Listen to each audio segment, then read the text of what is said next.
right? Okay.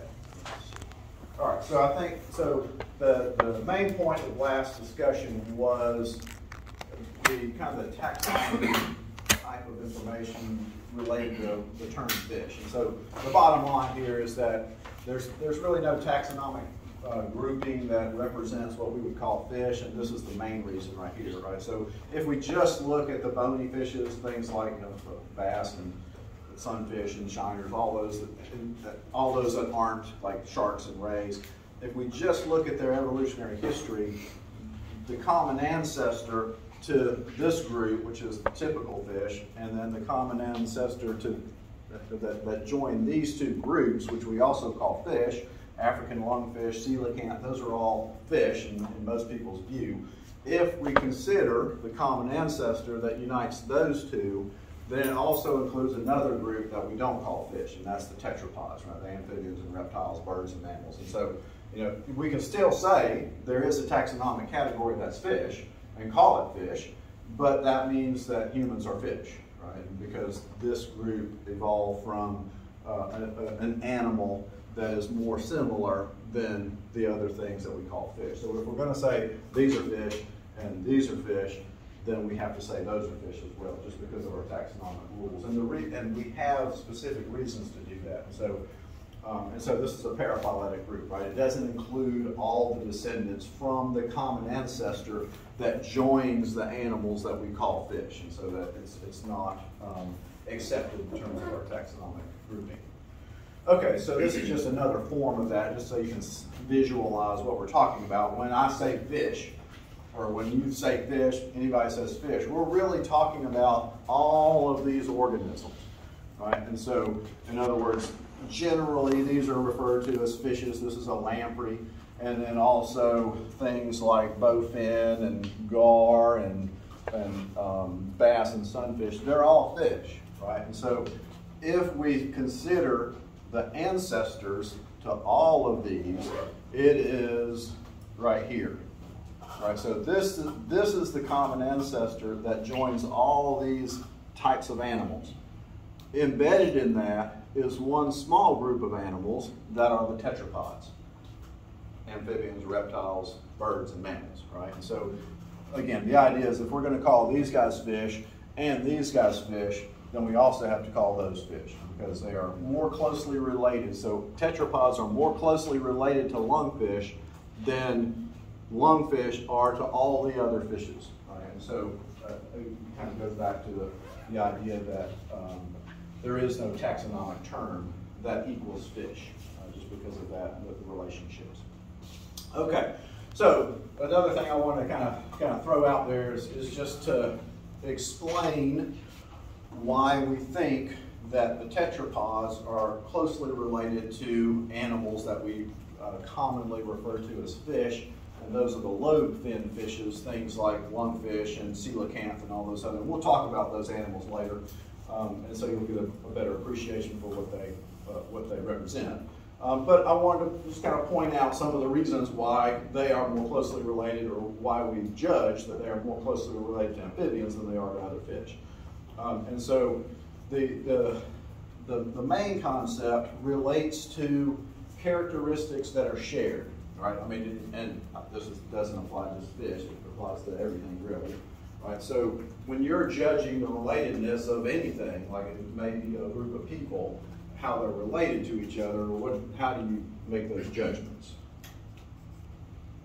Like if you saw a group of people standing there and you're like, I wonder if they're related to each other, what kind of information would you use to make that judgment? Physical features.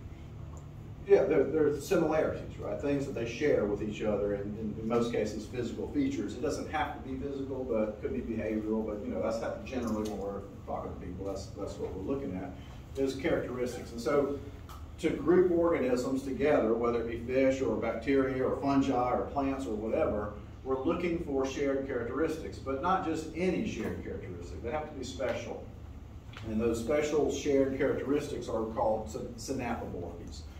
Okay, so in other words, if two groups of organisms share what we would call a synapomorphy, then that suggests that they're closely related to each other relative to groups that don't have those things. And I'll give you some examples here. But, so the term is derived from apomorphy, which essentially is a feature that is new relative to an earlier ancestor or an earlier version of that organism.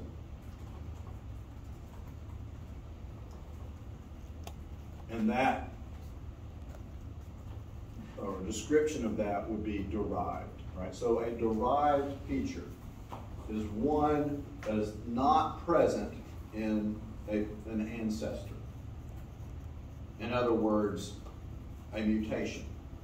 Right? We can boil it down to that. Right? So a mutation occurred between the ancestor and this new organism, and that led to a new feature. That makes sense? And so now that new feature is different than the ancestor. And what we describe that as derived. And then the other part is synapomorphy. So apomorphy is a derived feature, right? And then syn means the same or together. And so a synapomorphy is a derived feature that are shared or are shared by two groups. They have it together. Okay, and that gives us some information, right? So a synapomorphy is a characteristic that is derived, which means what?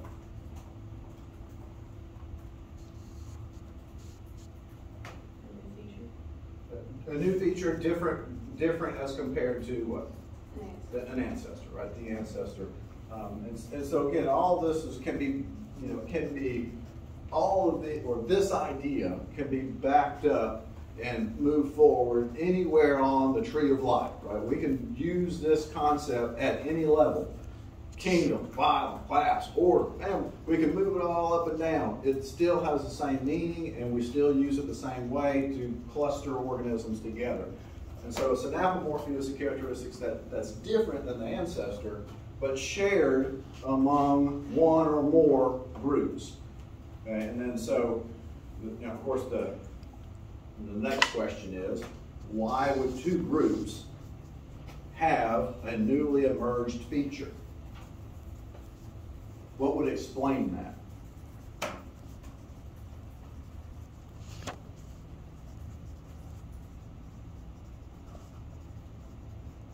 Mutation. Well, mutation would explain the fact that there is a new feature, but what would explain the fact that they share it? They're in the same area and have the same need for it. Not necessarily.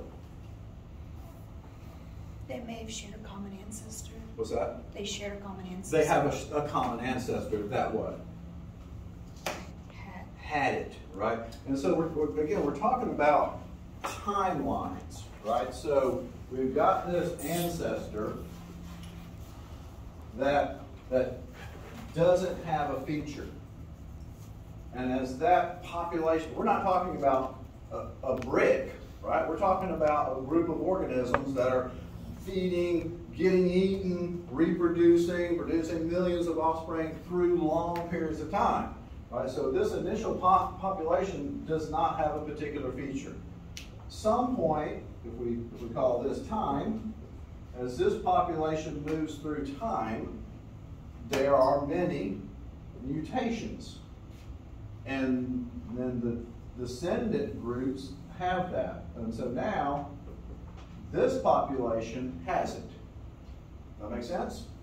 And then another thing that typically happens is one population gets divided into two populations. This one has it, and that one has it. That make sense? What would cause populations to split?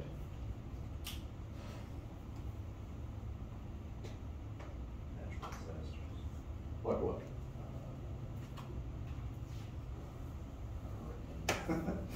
Tell me how a hurricane causes populations. Well, if it was birds, then say they're flying somewhere, migrating, and they get separated. Absolutely, yeah. So you could have, and maybe they're not great flyers, right? And so here's the mainland, and here's a population of birds that are moving from place to place, and normally they go this way, and they stop over here, but sometimes, or one is going to get over here, right? Or a few, and now because they don't move around very well, they're going to be more confined here. So things like that. Populations are getting divided all the time, right? A changing river course. You've got populations over here, populations over here. They're not really together, but this is going to change, right? So that changes, and then it does this, and does this, and does that, and then pretty soon you've got a river in a different spot. Now you've got populations in different places. If they're not crossing rivers, they're separated, right? And that can persist for very long periods of time, and you get evolution during that process, right? So now what you have is two populations that have this different version compared to that. Oh, it's this. The problem is we don't get to see any of that. This is what we see, what's left of that process. And so now you've got these two groups of organisms that have a feature that is shared, and the reason why it's shared is why?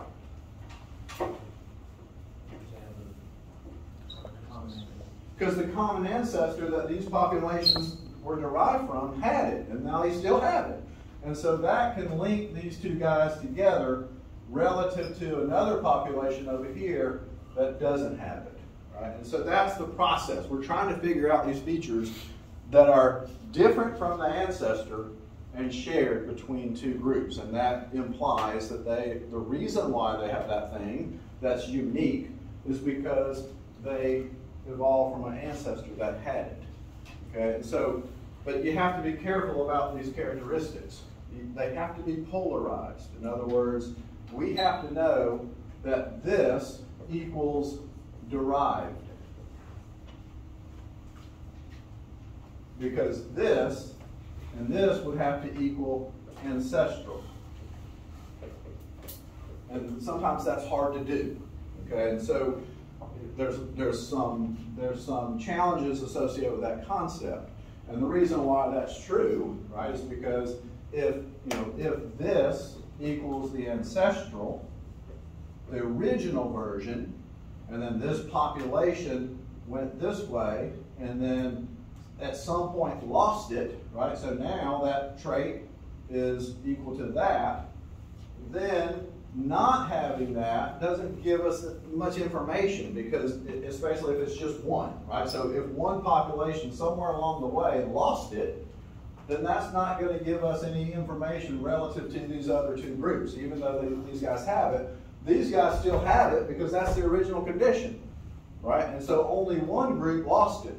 That doesn't help us any, because we still can't link that one together with any one of these things. So the process is complicated, and you have to figure out what is the ancestral characteristic. And there's different ways to do that. You can use genetic information if you have that, or you can use what everybody else has, or if you have a fossil record, you can say, okay, well, the first fish didn't have this, and so that's obviously the ancestral version of that. Okay, so what we're looking for are special characteristics, not just characteristics. They have to be different from the original version. Okay, and so of course the explanation for that is because they both evolved from an ancestor that had that new characteristic relative to the original ancestor. Okay, so in other words, if we find those things, then those two groups have a more recent common ancestor and are therefore more closely related than they are to other groups. Okay, and so, and that kind of goes back to the diagram that I showed you. Gar or coelacanth and amphibians have a much more recent common ancestor than coelacanth does to a gar, for example, right? So those two guys are much more closely related to each other than the coelacanth is to any other group of fish, just because of the evolutionary history of that group. Okay, so ultimately what happens is that the synapomorphies that we use to describe that indicate that the lobed-fin fishes or lungfishes, they're all in the same main group, are closely related to amphibians. And some of the things that help us acknowledge that, right? In other words, some of the features that we would describe as synapomorphies include lungs, right? So coelacanth, not coelacanth, because over the course of its evolutionary history has lost a lung because it's a deep sea organism or a deep ocean organism. But the earlier and other groups, like lungfishes, still have functional lungs. And so they have lungs, just like amphibians, just like mammals do. Their fins are supported, instead of long filamentous elements, they're supported by bony elements, just like our upper arm bone and our lower arm bones and the bones of the wrist. So those are things that the first fishes did not have. And then somewhere along the evolutionary history, those things emerged, and now they are shared between lungfish and amphibians, and that have derived them into other features as the history of that group kind of persists on Earth. Internal nares is another one. Right, so all other fishes don't have internal nares. Can somebody tell me what an internal nare is? Nostrils. Huh? Nostrils. That's the external nare. The nostril is that. But if you close your mouth and inhale, the air goes into your nostril, external nares, and then what? Out the internal nares into your buccal cavity and then into your lungs, right? So we can breathe with our mouths closed because we have external nares and internal nares. So do lungfish.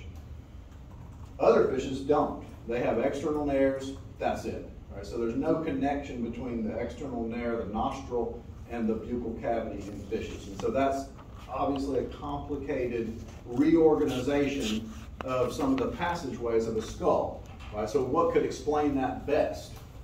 That lungfish have it, but so do amphibians. This very complicated reorganization of structure. What's the simplest explanation? They have an ancestor that had that really specific form, and so they're just similar to each other because of that. That's the simplest explanation. And what's another explanation, though? That has the same problem. Well, maybe the same problem. But another explanation is that the lungfish, from a internal narrowless condition, evolved this complicated structure completely independently of amphibians. And amphibians did it all over again exactly the same way. The likelihood of that being the case is really, really low, right? The much simpler explanation is they both have this really complicated reorganization of structure because their ancestors had it relative to the other fishes. Okay, so all that to say, there is no such thing as fish. But there are some things that we think of as fish qualities, right? So I want to go through that list of things that what a fish is. And so you guys probably have some idea of that, right? And so these animals are aquatic chordates. What is a chordate? An animal that is not what? Invertebrate. An invertebrate, essentially, right? So we're talking about animals that aren't invertebrates. And we'll talk about that one a little bit later. They're also generally poikilothermic, right? Which means their body temperature changes with the environmental temperature. The counterpart is homeothermic, right? Which means body temperature stays the same. So most fishes are poikilothermic. Another term for that is cold-blooded. Of course, I hate that term because why do I hate that term? Well, it can be. When? When the water's cold, but when the water's warm, they're not cold-blooded, they're warm-blooded, right? So they're poikilothermic. Their body temperature varies according to the environmental temperature, but not all of them do, right? And so these guys, the really high-speed swimmers, open ocean, things like tuna, sailfish, marlin, those animals, they're still somewhat poikilothermic, but they have physiological mechanisms that keep their body temperatures way above the surrounding cold water temperatures. So even these animals aren't really, I mean, in the classic sense of poikilotherms, their body temperature varies a little bit, but mostly their body temperature is high relative to the environment that they live in. And we'll talk about the physiological mechanisms that they have to do that. And of course, the main reasons why we would see that in these animals, why would you think Why would you expect these animals to have a body temperature much higher than the surrounding cold water? Move so fast. At least one's fast. Yeah, but why is that important? To help keep their body temperature up. Yeah, why is high body temperature important to swimming fast? Their blood goes through the system faster. Yeah, everything happens faster, right? Which means they have a high what? Metabolism, right? So in order to have a high metabolism, which means all those chemical reactions are happening super fast. In order for that to happen, you have to have a high body temperature, right? Another group of organisms that has a generally high metabolism would be mammals and birds, right? So like something like a hummingbird. They can't have cool body temperatures because they need all the energetic molecules all the time and a lot of it, right? And that's the case for mammals. Other organisms, not so much. So these guys, in order to be really high energy, high speed animals in cold environments, they have to have some way of elevating their body temperature because that increases the metabolism and allows them to function that way. Okay, so another characteristic of fish in general is their appendages. And for fish, what do I mean by appendages? Their fins, right? Are supported by relatively long, flexible, filament-like rays, sometimes spines, but long and narrow, right? And so, but that's not always the case. And some, like this is a picture of a coelacanth, and some of the lungfish, if you look in their fins, their limbs, there's really thick, bony elements, just like or similar to what you would see in amphibians, right? And that's, again, another reason why we consider these guys much more closely related to amphibians than they are to these guys, right? So because of that synapomorphy. Generally speaking, their primary means of respiration is via gills. All fish have gills. All fish use gills. But not all fish primarily use gills all the time. Okay, so that's generally a characteristic of fishes that they use gills, and we'll talk about the physiology of that. But there are some that often don't, and some that don't use their gills at all during some periods of time. And so, of course, I'm talking about the lungfish. So these guys can actually come to the surface and pull in atmospheric air and get oxygen from that and use it to synthesize ATP. Some of these animals live in places that dry up periodically, and some places for extended periods of time. They form a cocoon and they respire with lungs the whole time. And then when there's water, they'll emerge back into the aquatic environment and start using oxygen, or start using gills to respire. Okay, body covered in scales, another typical fish feature, and that's mostly true, but not all the time, right? There are some fish that have really tiny scales that are deeply embedded in the skin. Some fish don't have scales at all, and so there's quite a bit of variability in the morphology of the integument of these animals. Okay, so the end result here, and not all of the divisions that I refer to in this statement here reflect specifically those things, but the outcome is that this group of vertebrates that we refer to as fish is divided into many different classes of animals. And just to kind of put it in perspective, amphibians are one class of animal. Reptiles is another class of animal. Mammal, a class. Birds is a class. And each one of those, with the exception of these amphibians and reptiles, so you take one class that is on, or you take one course that is on one class, ornithology. You take another course that's on another class, mammalogy. And then you take my class, which is two classes, amphibians and reptiles. This class, there's 20 different classes of organisms that are as different from each other as amphibians and reptiles are from each other.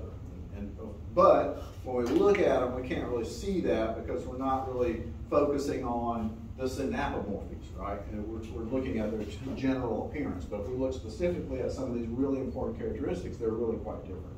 So I think one of the things that makes this class more challenging is that there's going to be a lot of terms coming at you, and it's taxonomy.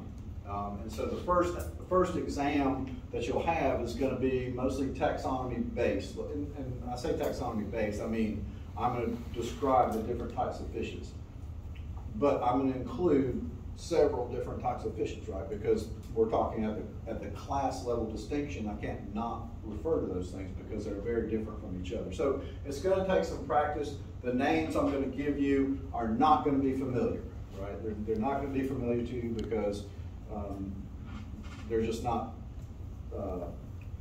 easily observed, you know, unless as you're walking around being just a typical person, you're not going to see a coelacanth formies, you know, you're just not going to come across those, and so you don't talk about it, and so you don't really use those terms. So I'm kind of saying this so that you'll be not just prepared for that, but willing to practice at it. It's going to take you practice to learn these names and be able to write them and understand the differences.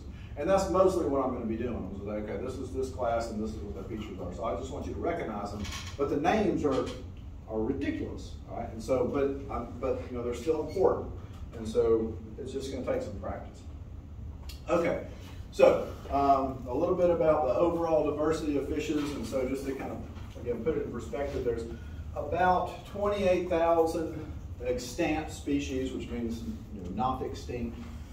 That varies a little bit depending on which textbook you're looking at or which source you're using, but between 28 and 30,000 species, so quite specious group. The next most diverse group of vertebrates, at least, are birds, and that's 10,000. So almost 3 times as many species of fish as there are birds.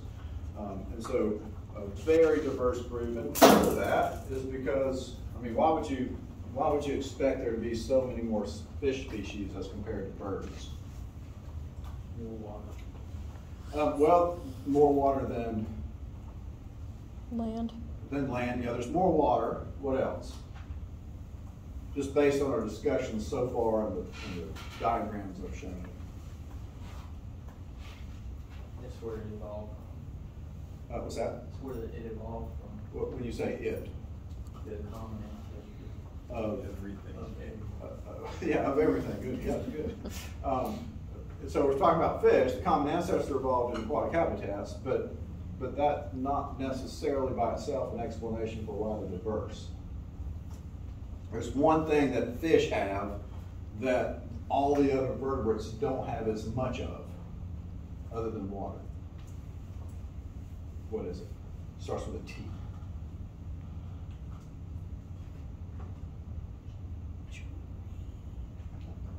What? Well, what is it? One element of becoming diverse is what?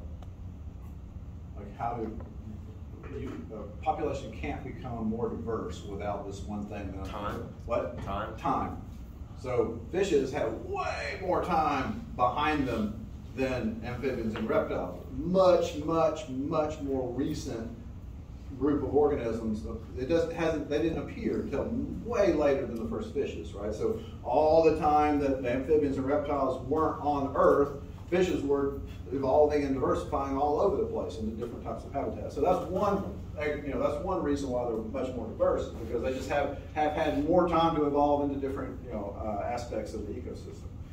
Okay, so in terms of families, as you'll see, we're going to kind of focus on family level distinction, and mostly we're going to focus on freshwater fishes of Tennessee, essentially for the lab part. And so I'm going to present them to you as distinct from each other at this level of classification. So you're going to say this family, which includes the catfish, is different than this family, which includes the sunfish. Right? So that's kind of when you look at a fish, you can kind of judge them as different based on family level distinction. Okay, so just to kind of go through the different fishes that we'll see some form of, not all of them we have in the lab, but just worldwide here. So jawless fishes, which includes the lampreys and the hagfish, there's 108 species worldwide. The cartilaginous, the jawed fishes include things like sharks and rays and skates and related forms, Ratfish is another group that we'll talk about that you may not have heard of. So together, all those guys, 970 species of those. And so more diverse than the jawless fishes, but much less diverse than the bony fishes, right? So bony fishes are those that have a skeleton of primarily of bone as opposed to a skeleton primarily of cartilage. And that includes everybody else, right? So this is the most recently evolved group, still a long, long evolutionary history on Earth. And so they've had a lot of time and have been able to expand into a variety of habitats. And so here's some examples of our electrofishing shenanigans. So that's a buffalo, this is a bowfin, this is a bass. That's probably hook and line, but maybe not, I don't know. So anyway, so that's the main groups of fishes include these. And so obviously the most species are the bony fishes, the ones that are kind of more familiar to us. They also, of course, occur in different habitat types, and so of all the fishes worldwide, about 41% of the species live in fresh water, and about 58% live in marine water. So there is a not 50-50, but pretty close to an even distribution of fishes between freshwater and marine environments.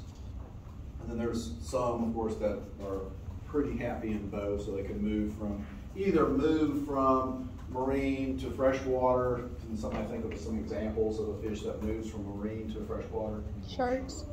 The bull shark, what? Salmon. What's that? Salmon. Salmon, right? So a lot of them migrate from marine, you know, when they reach adulthood, they migrate up into freshwater rivers to spawn.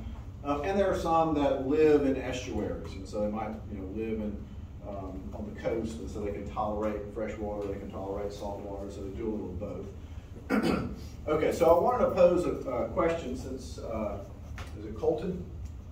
Colton threw this out there in terms of amount of habitat that's available for these organisms. And so I wanted to consider a little bit the distribution of marine species compared to the distribution of freshwater species. And so if we look at aquatic habitats on Earth, we see that 96% of the Earth is in the form of water, and is in the form of oceans, and only about 2.5% is freshwater.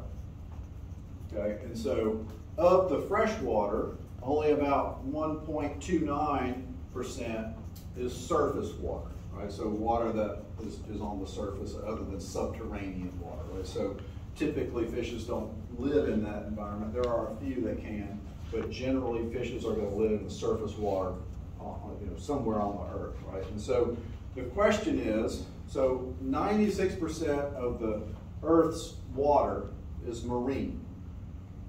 1.29% is surface freshwater, in other words, habitable by fishes.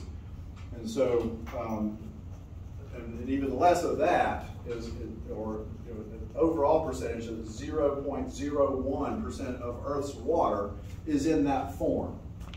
Okay, and so there's a really big discrepancy between the amount of fresh water and the amount of marine water.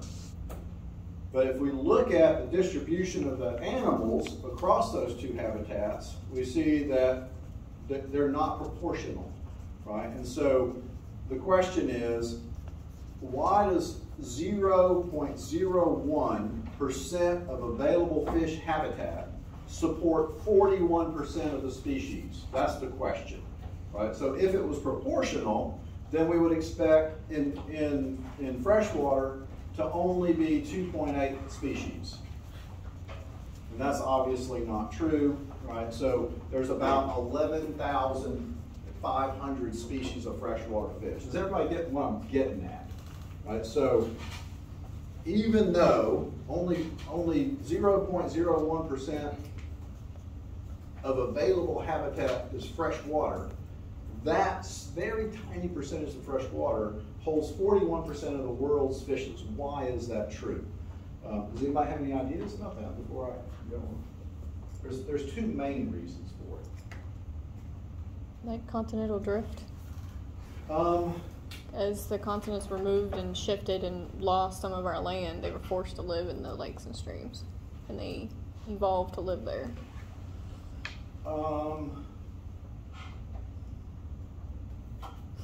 Well, that that would partly explain some of the divergence of freshwater fishes, but not the overall diversity. Nature and some photosynthesis, that's where it would mostly be. Yeah, so one of the reasons, so there's two main reasons. One of them is the concept of primary productivity. And so, does anybody know what's primary productivity? Anybody just have a general sense? You don't have to tell me exactly, but general sense of what that means.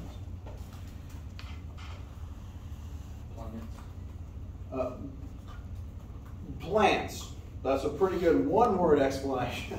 Can you build some other words around that? Plants do it. They're the ones that are responsible for it. So I'll just go ahead and cut it. I think you have it sounds like you have a general idea. So primary productivity really is the production of usable molecular energy. Right? And so plants do it, right? And so the process is the combination of carbon dioxide plus H2O. And if you have the right type of energy, you have the right type of molecules that can put those things together using that right kind of energy, right? If we add solar energy, then those two things can be smushed together to make what? Starts with a glue, ends with a cose. Glucose. Yeah, glucose, right? Which is a high energy molecule that can be moved around, right? And can be produced. Plants make it. Why do plants make glucose?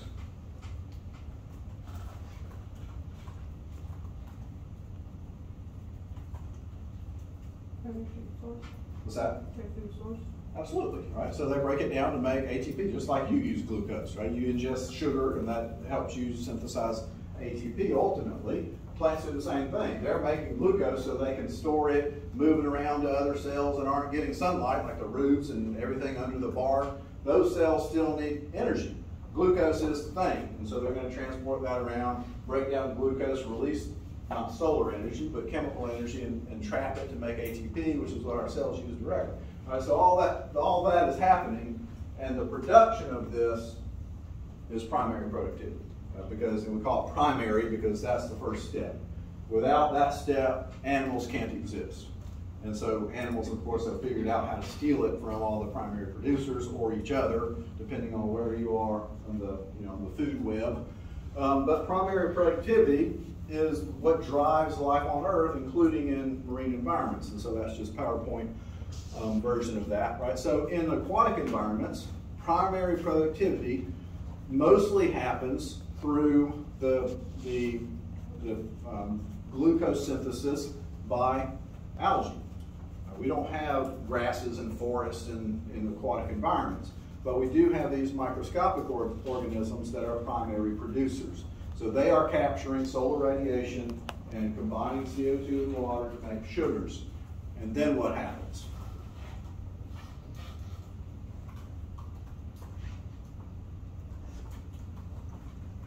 You guys should know. Y'all spent the whole summer trying to collect them. Try not to get in your eyes.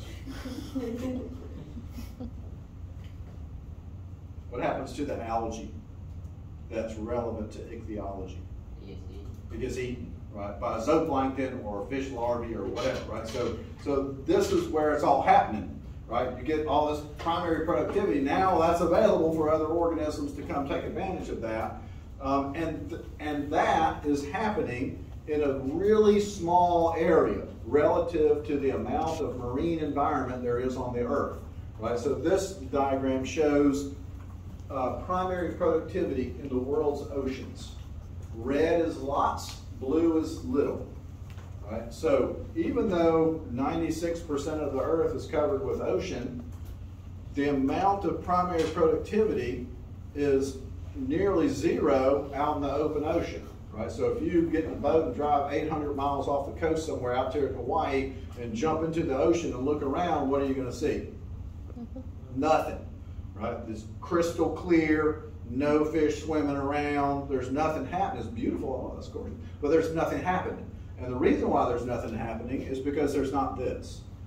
And the reason why there's not that is because the nutrients, and other than solar radiation, the nutrients that these animals need is coming from the mainland, right? So rain falls, washes all those nutrients out into the ocean, and they immediately get used up right along the coast. And now you have super high primary productivity right along the coast. You go to Gulf of Mexico and walk around in the marshes, you'll see all kind of living organisms and huge abundances because primary productivity is sky high there and almost zero out in the middle of the ocean, right? So the further away you get, the less nutrients, the less primary productivity. So even though there's a lot of habitat, the places where there are food available for fishes is relatively limited. And of course, I'm exaggerating a little bit. You do see places out further away that have populations, but there are specific processes that allow that to happen. They have to have primary productivity in some form. Okay, so that's not going to happen without it. Okay, so I just basically said that. Oh, well, and the reason, again, one of the reasons why there's relatively little is because two things. One is there's not much nutrients, but also as soon as you get down below the surface, then there's not enough sunlight either, right? And so, really limited conditions for plants to grow, in our case, algae. Okay, in contrast, right, most freshwater habitats are relatively shallow. And where are they? On the mainland, on the continent, on the island, somewhere that's land that has all kind of organic stuff, inorganic nutrients that are always available for any kind of plant that grows. And they're relatively shallow, which means light penetrates if they're generally warmer. So high productivity in freshwater environments, and that is that is the driving force behind not just fish, but any kind of life. The higher the primary productivity, the more other stuff there's going to be, and that's just kind of a reflection of the process.